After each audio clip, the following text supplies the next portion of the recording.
4 years. That is Henry McMaster. And as you can hear behind me, Wolf, the crowd is very fired up. We have about a couple thousand people in this room so far. They are letting the press corps here know exactly how they feel about what we're doing here, Wolf.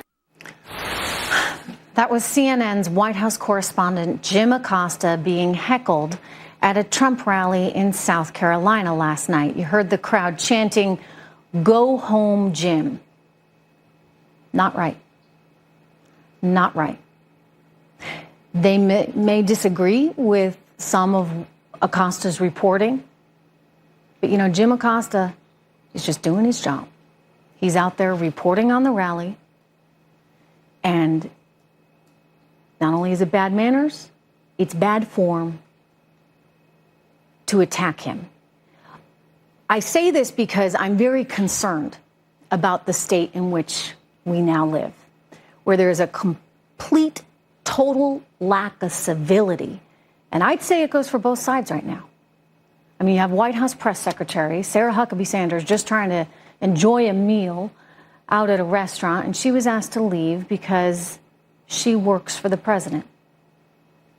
And it didn't stop there.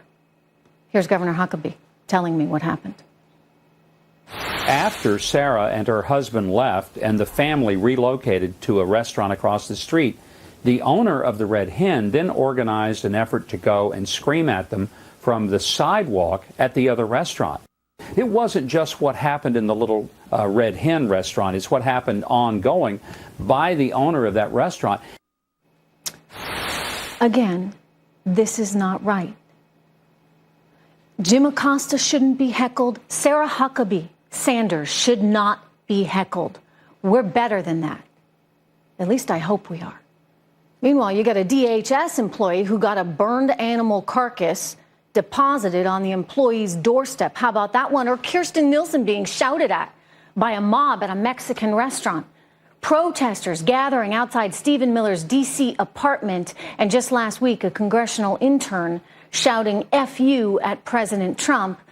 And get this, she gets to keep her job there with Maggie Hassan from my home state of New Hampshire.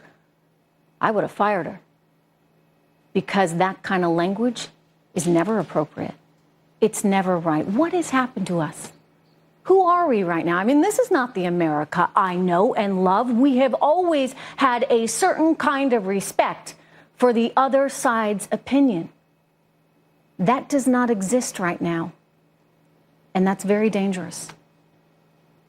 My next guest says he was blacklisted by Hollywood after showing support for President Trump in 2016. Joining me right now, actor and California congressional candidate Antonio Sabato Jr.